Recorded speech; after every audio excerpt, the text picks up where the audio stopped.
இப்போது நம்ம சதவீதத்தில் ஏற்கனவே பார்ட் 1 பார்ட் 2 பார்த்தோம். இது 3வது பகுதி. இதில் மாடல் 7 பார்க்க போகிறோம்.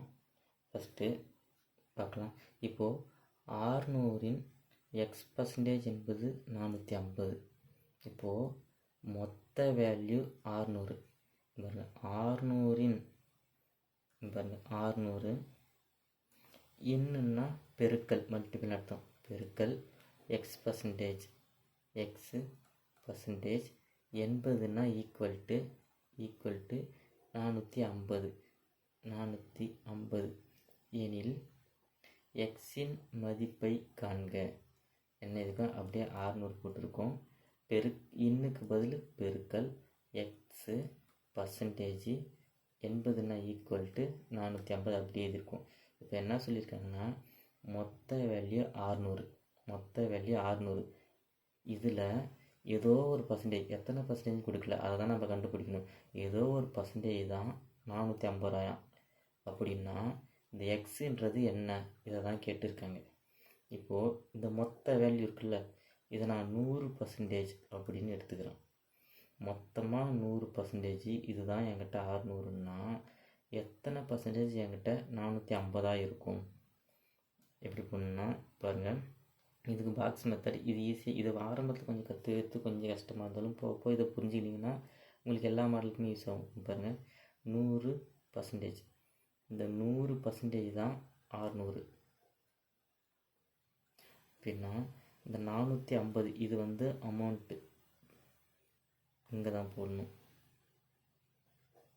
எத்தனை பர்சன்டேஜ் தான் கேட்டுக்கோங்க. பர்சன்டேஜ் எல்லாமே ஒரே சைடு 100%. இந்த பர்சன்டேஜ் X% தான் 450ன்னா 100% 600, X% 450 சொல்லிட்டாங்க. அப்படின்னா இந்த எக்ஸுன்றது என்னன்னு தான் இங்கே கேட்டிருக்காங்க. 600ஓட X% என்பது 450. 600 தான் மொத்த வேல்யூ, 100 தான் 600. அதில் X% தான் 450. அப்படின்னா இந்த எக்ஸினோட மதிப்பு தான் கேட்டிருக்காங்க. இது எப்படி பண்ணலாம், இந்த சைடில் அடிச்சிக்கலாம், இந்த சைடு அடிச்சிக்கலாம், இந்த சைடு இது ரெண்டுத்தையும் அடிச்சிக்கலாம், இந்த ரெண்டு சைடு இது ரெண்டுத்தையும் அடிச்சிக்கலாம். ஆனால் குறுக்க இதையும் பெருக்க தான் முடியும், இதையும் பெருக்க தான் முடியும். நம்ம இப்படி மட்டும்தான் அடிக்க முடியும், இந்த சைடில் பெருக்கணும். இதை கன்ஃபியூஸ் ஆகிடக்கூடாது, நல்லா பார்த்துங்க. இப்போ இதையும் அடிச்சிக்கலாமா, ஒரு ஜீரோ அடிச்சிட்டோம். இப்போ இது 5ஆம் நம்பரில் அடிங்க. இதில் 9 5 45, இதில் 1 5 5, மீதி 1 மீது 10ல் 2 5 இருக்குது. மறுபடியும் அடிக்கலாம். இதில் 3 3 9, இதில் அடித்தா 4 3 12. வேறு என்னென்ன இருக்குது, 4 இருக்குது, 100 இருக்குது, எக்ஸ் இருக்குது, 3 இருக்குது. இது ரெண்டுத்தையும் இதுக்கப்புறம் அடிக்க முடியுமா கேட்டால் அடிக்க முடியாது. அதுக்கப்புறம் இது ரெண்டுத்தையும் அடிக்கலாம். இப்போ ஒரு நாள் 4, இந்த 10க்குள்ளே 2 நாள் இருக்குது, மீதி இதெல்லாம் 8 போனால் மீதி 2 மீறும். இது 20ஆக மாறிச்சு. 20க்குள்ளே 5 நாள் 20, பண்ணா இருக்குது, 25 இருக்குது, எக்ஸ் இருக்குது, 3 இருக்குது. இப்போது கிராஸில் தானே இருக்குது. 25ன்றது இங்கே வர வேல்யூவா, 3ன்றது இங்கே. இப்போ கிராஸில் நம்ம மல்டிபிள் மட்டும்தான் பண்ண முடியும் சொன்னோம், பெருக்கு மட்டும்தான் முடியும். அப்போ 25 3 பெருக்குனா 75. இப்போ எக்ஸோட வேல்யூ 75% தான் இதுக்கான ஆன்சர். இப்போது 100% தான் 600ன்னா இந்த 75% தான் 450. இந்த எக்ஸோட வேல்யூ 75ன்னு கிடச்சிடுச்சு. நெக்ஸ்ட்டு சம் பார்க்கலாம். ஓர் எண்ணின் ஏதோ ஒரு நம்பர், அது என்ன நமக்கு தெரியாது, அதோட மதிப்பை 25% குறைச்சா. இப்போ ஏதோ ஒரு நம்பர், அந்த நம்பரை நான் 100% எடுத்துக்கிறேன். அதிலிருந்து 25% குறைத்தாலாம் மைனஸு 25% ஏதோ ஒரு எண், அது 100%. அதுலேருந்து 25% குறைச்சா, கழிச்சா, மைனஸ் கழிச்சா ஈக்குவல் டு என்ன கிடைக்குதா, 120 கிடைக்குது. 120 கிடைக்குதுன்னு சொல்லிட்டாங்க. ஓர் எண்ணின், அந்த எண் என்னன்னு தெரியல, நான் 100% எடுத்துட்டேன். அதிலிருந்து 25% மதிப்பை குறைச்சா, 25% குறைச்சா 120 கிடைக்குதுன்னு சொல்லிட்டாங்க. எனில் அந்த எண் எந்த எண், அந்த ஓர் எண்ணுன்றது தான் என்னன்னு கேட்குறாங்க. இப்போது 100%ல் 25% போனால் மீதி 75%. இந்த 75% தான் 120ன்னு கொடுத்துட்டாங்க. 100%ல் 25% கழிச்சா மீதி தான் 120 கிடைக்குது. இப்போ பர்சன்டேஜில் என்ன குறையுது, 25 குறைஞ்சா மீதி 75% தான் 120ன்னு சொல்லிட்டாங்க. இப்படி இன்டைரக்டாக தான் இப்படி சொல்லியிருக்காங்க. இல்லை அந்த எண் என்ன, அந்த எண் என்ன, அதுதான் நம்ம 100% எடுத்துக்கிறோம்ல அந்த எண்ணை. அப்போ 100%ன்றது அந்த எண், அது என்ன, இதை தான் கேட்டிருக்காங்க. இதை நான் எக்ஸ்ன்னு வச்சுக்கிறேன். இப்போ என்னன்னு புரியுதுங்களா? ஏதோ ஒரு எண்ணோட 25% கழிச்சிட்டாங்க. அந்த எண்ணை நான் 100% எடுத்துக்கணும். அதுலேருந்து 25% கழிச்சா 120 கிடைக்குது. அப்படின்னா அந்த எண் நான் 100% என்ன. இப்போ இது சைடில் அடிச்சிடலாமா? இதில் 3 25 75, இங்கே 4 25 100. இப்போ இது ரெண்டுத்தையும் அடிங்க. 1 3 3, இதில் 4 12, அந்த 0 அப்படியே போட்டுருங்க. மீது என்ன இருக்குது, இங்கே 4 இருக்குது, இங்கே 40 இருக்குது. இது ரெண்டுத்தையும் கிராஸில் மல்டிபிள் மட்டும் தான் பண்ண முடியும். என்னன்னா 16, அந்த 0 120. அந்த எண் என்னன்னு கேட்டால் 120 தான் இதுக்கான ஆன்சர். 160 தான் இதுக்கான ஆன்சர். நெக்ஸ்ட் சம்மு. அகிலா ஒரு தேர்வில் 80% மதிப்பெண்களை பெற்றார். இப்போ மொத்தமாக ஒரு எக்ஸாம்பிள் நடக்கிற மார்க்கு 100% வச்சுக்கோங்க. அதில் இவங்க 80% மார்க்கு வாங்கிட்டாங்க. அவள் பெற்றது 576. இப்போ அகிலா வாங்கினது 80% மார்க்கு தான். அது எவ்வளோன்னு சொல்லிட்டாங்க, 576ன்னு சொல்லிட்டாங்க. அவள் பெற்றது 80% தான் வாங்கியிருக்காங்க. அந்த 80% தான் 576 மதிப்பெண்கள் அப்படின்னு சொல்லிட்டாங்க. எனில் அந்த தேர்வின் மொத்த மதிப்பெண் என்ன? நம்ம மொத்த மதிப்பெண் 100%. இப்போ மொத்த மதிப்பெண் 100%ன்னு கேட்டுக்காங்க. 80% தான் 576ன்னா அப்போ 100%ன்றது எவ்வளோன்னு கேட்டுக்காங்க. இதை நான் எக்ஸ்ன்னு வச்சுக்கிறேன். இப்போ அடிங்க. 1 0 1 0 அடித்தா 5 2 10, இது 4 2 8. வேறு எப்படி அடிலாம் இந்த சைடில் அடிச்சிக்கலாம். 1 4 4, 5க்குள்ளே ஒரு 4 இருக்குது, மீதி 1 மிருங்கு வந்துடும். 17க்குள்ளே 4 4 16, மீதி 1 மிருங்கு வந்துடும். மறுபடியும் அதை அடித்தா 4 4 16. இப்போ மீதி இருக்கிறது 144, இந்த 5. இது ரெண்டுத்தையும் பெருக்கினா கிராஸில் இருக்குது, பெருக்கினா 144 பெருக்கல் 5 பெருக்கினா 5 20 0, மீதி 2. 5 20, 20 ஒரு 2, 22, 22க்கு 2, மீதி 2. 2 பெருக்கினா 1 5 5 2 7. அப்போ மொத்த மார்க்கு 720. அதில் அவங்க வாங்கினது 80%, அதுதான் 576. இப்போ கேட்டது மொத்த மதிப்பெண் தானே கேட்டுக்கிறாங்க. அப்போ மொத்த மதிப்பெண் 720 தான் ஆன்சர். இந்த கொஷின் அடிக்கடி எக்ஸாமில் கேட்டிருக்காங்க. இது என்ன கொஷின் பாருங்கள். 20% விலை உயர்வுக்கு பின் ஏதோ ஒரு பொருள் 20% விலை ஏறிடுச்சு. ஏறினதுக்கு அப்புறம் 1 கிலோ உளுத்தம் பருப்போட விலை 96. அதாவது 20% விலை ஏறினதுக்கு அப்புறம் தான் இந்த 96. எனில் 1 கிலோ உளுத்தம் பருப்பின் அசல் விலையை காண்க. அதுக்கு முன்னாடி இருந்த விலையை கேட்குறாங்க. இப்போது சாதாரணமாக உளுத்தம் பருப்பு 1 கிலோ, அதோட விலை 100%ன்னு வச்சுக்கிறோம். இது எக்ஸ்ட்ரா 20% விலை ஏறிடுச்சு. ஏறினதுக்கப்புறம் அதாவது 20% விலை ஏறுது. ஏறினா எவ்வளோ, 120%. இந்த 120% விலை ஏறினதுக்கு அப்புறம் தான் அது 96 ரூபா மாறி இருக்கு. அசல் விலை 100% நம்மளை வச்சுக்கிறோம். அது கூட 20% விலை ஏறுது. ஏறினதுக்கப்புறம் 120% தான் விலை ஏறினதுக்கப்புறம் தான் 96ன்னு சொல்லிட்டாங்க. இப்போ இதிலிருந்து அசல் விலை என்னன்னா, அந்த ஆரம்பத்தில் அது என்ன விலை இருந்துச்சோ அதுதான் கேட்குறாங்க. அப்போது 120% தான் 96ன்னா அசல் விலை 100%ன்றது என்னன்னு கேட்குறாங்க. இதாட்டிங்க 1 0 1 0, 5 2 10, 6 2 12. இது ரெண்டு தட்டிங்க. 1 6 6, 9க்குள்ளே 1 6 6, 9 6 போனால் மீதி 3 சைடில் வந்துடும். இதில் 6 6 இருக்குது, 6 6 36. மீதி என்ன இருக்குது, 16 இருக்குது, இங்கே 5 இருக்குது. இது ரெண்டுத்தையும் பெருக்குன்னா 16 பெருக்கல் 5 பெருக்குன்னா 80. 80 தான் இதுக்கான ஆன்சர். Next question.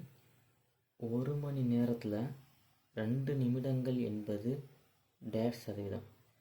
இப்போது பாருங்கள், இங்கே மணியில் இருக்குது, இங்கே நிமிடத்தில் இருக்குது. இப்போ நம்ம ரெண்டுத்தையும் ஒரே இதுவாக மாற்றணும். இதில் எது சின்ன வேல்யூ? நிமிடம்.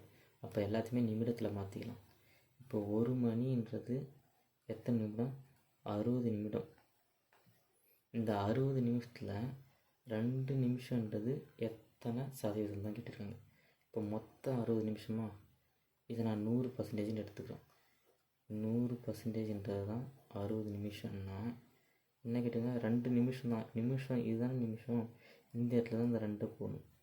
2 அதாவது 2 நிமிடம் என்பது எத்தனை சதவீதம்னு கேட்டிருக்காங்க. சதவீதத்தெல்லாம் ஒரு சைடில் போடணும், நிமிஷத்தெல்லாம் ஒரு சைடு போடணும். இப்போ இதை பாருங்கள், அடித்தா ஓ 2, இதில் 32, மறுபடியும் இங்கே ஒரு 0, இங்கே ஒரு 0 அடிச்சு. வேறு என்ன இருக்குது? கிராஸில் மல்டிபிள் பண்ணுற மாதிரி எதுவுமே இல்லை. இந்த சைடில் மட்டும்தான் 3 இருக்குது, இங்கே 10 இருக்குது. சைடில் என்ன பண்ணணும்? டிவைட் மட்டும்தான் பண்ணுன்னு சொன்னோம்.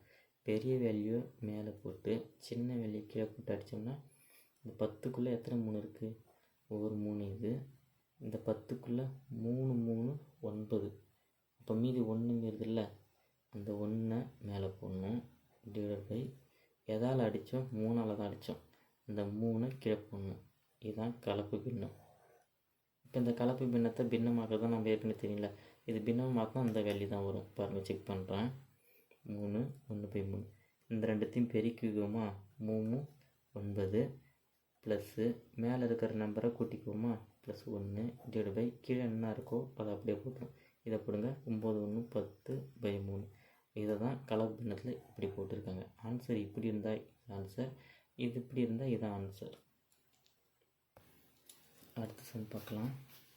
எக்ஸின் இது எக்ஸு, இன்னும் வந்தால் பெருக்கல் எக்ஸ் பர்சன்டேஜ். எக்ஸு பர்சன்டேஜ் 80ன்னா ஈக்குவல் 25 எனில் எக்ஸ் என்பது டேஷ் ஆகும். இந்த வேல்யூ கேட்குறாங்க. இப்போ இது எப்படி போடலாம்? இந்த மாதிரி சம்முக்கு இப்படி போடணும். இதுதான் கரெக்டாக இருக்கும்.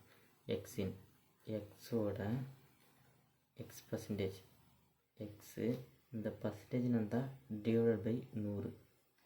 எக்ஸோட எக்ஸு பர்சன்டேஜ் ஈக்குவல் டு அந்த 25.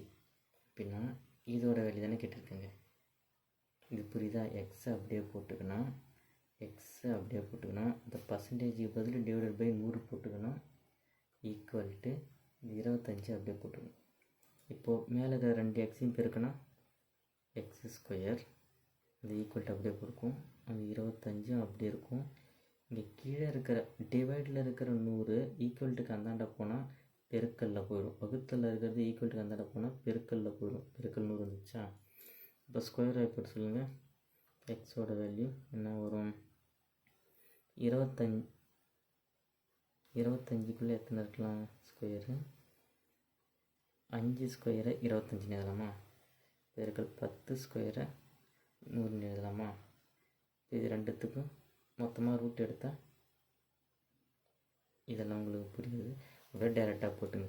25க்கு ரூட் எடுத்தால் 5 பெருக்கல் 100க்கு ரூட் எடுத்தால் 10. ரெண்டுத்தையும் பெருக்குன்னா 50 தான் இதுக்கான ஆன்சர்.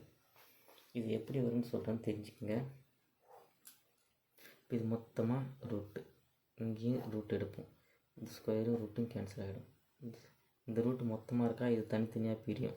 பிரிஞ்சு என்ன வரும்? 5க்கு தனியாக ரூட்டு வரும், பெருக்கல் 10க்கு தனியாக ரூட்டு வரும். இப்போ இந்த ரூட்டு ஸ்கொயரும் கேன்சல், ரூட்டு ஸ்கொயர் கேன்சல். மீதி என்ன இருக்கும்? 5 இருக்கும், 10 இருக்கும். 5யும் 10யும் பெருக்குன்னா 50. அது ஆன்சர். இப்போ இந்த சம் பாருங்கள். 48 என்பது எந்த எண்ணின் 32% ஆகும்?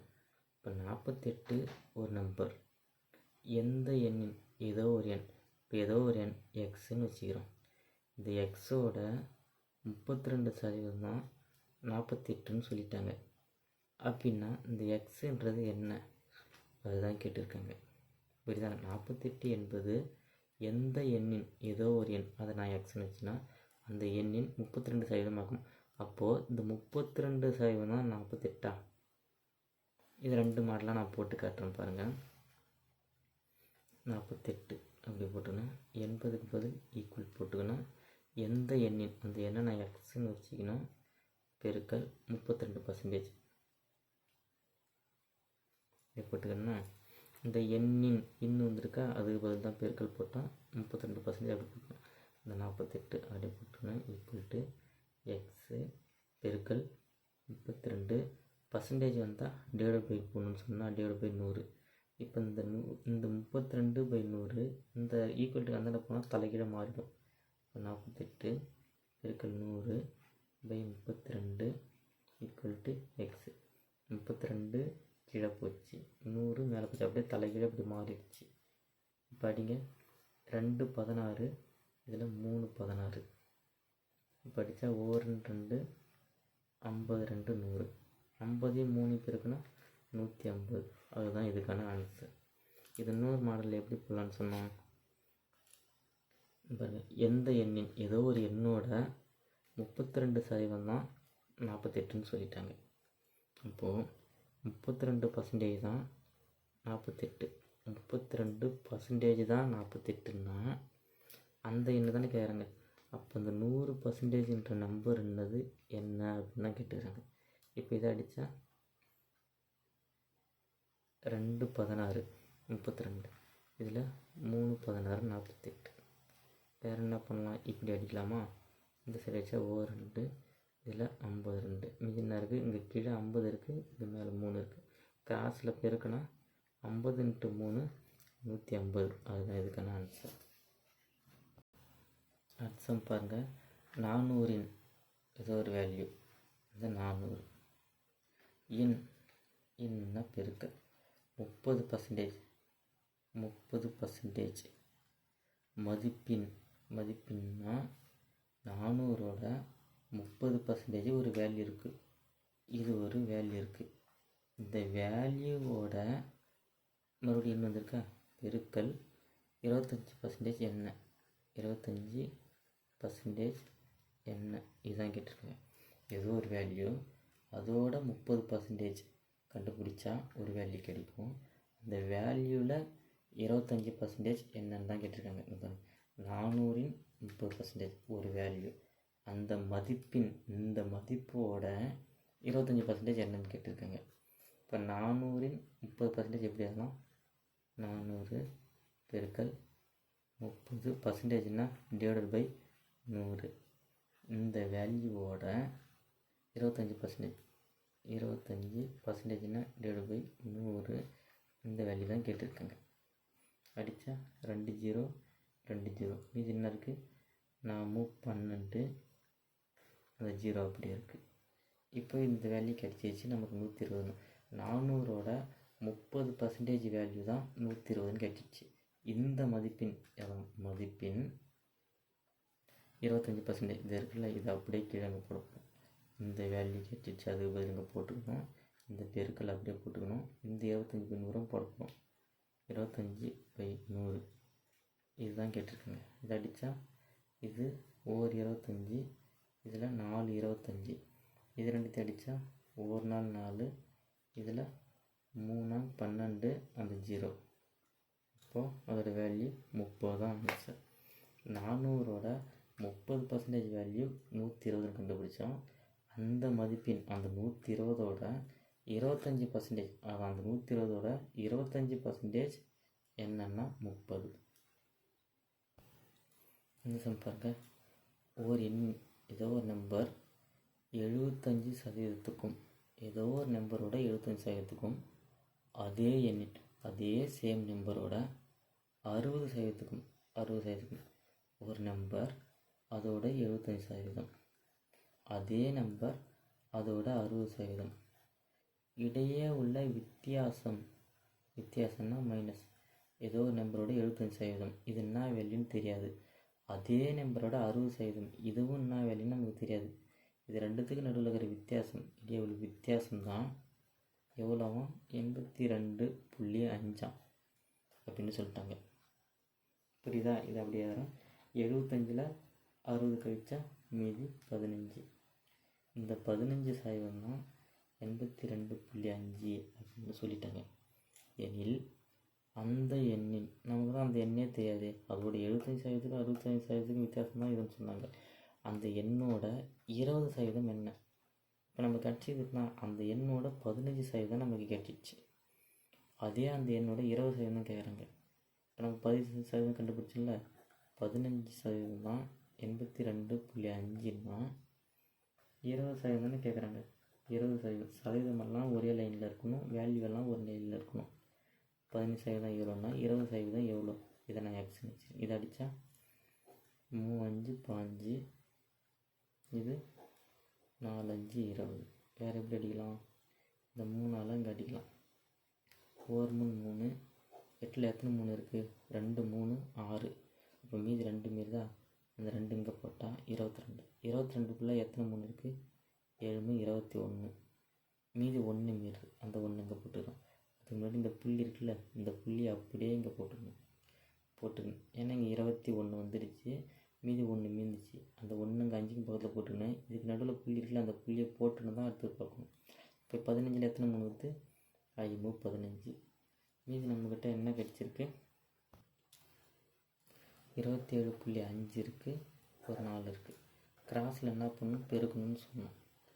27.5 பெருக்கல் 4 பெருக்கினா இப்போதைக்கு இந்த புள்ளியை கணக்கு வைக்காதீங்க, அப்படியே விட்டுருங்க. பெருக்குங்க 4 5 20 0, மீதி 2 4 28 29 30. இதை போட்டோம்னா 30 0, மீதி 3. இப்போ 4 8 மீது கூட போட்டுன்னா 4 2 8 9 10 11 போட்டுனா இது வந்துருக்கு 1100 வந்துருக்கு. இப்போ இங்கே ஒரு ஸ்தானம் லெஃப்ட் சைடு தள்ளி புள்ளி வந்திருக்கா, அதே ஒரு ஸ்தானம் லெஃப்ட் சைடு தள்ளி புள்ளி வச்சா இங்கே வருமா, புள்ளிக்கு அந்தாண்ட கருத்து நம்ம விட்டுடலாம். இப்போ புள்ளிக்கு முன்னாடி வருது 110 தான் இதுக்கான ஆன்சர். ஒரு எண்ணோட 75%க்கும் ஒரு எண்ணின் 75%க்கும் 60%க்கும் டிஃப்ரெண்ட் எவ்வளோ, 82.5. அந்த டிஃப்ரெண்ட் தான் 15% கண்டுபிடிச்சோம். அப்படின்னா அதோட 20% எவ்வளோன்னா 110. இதுதான்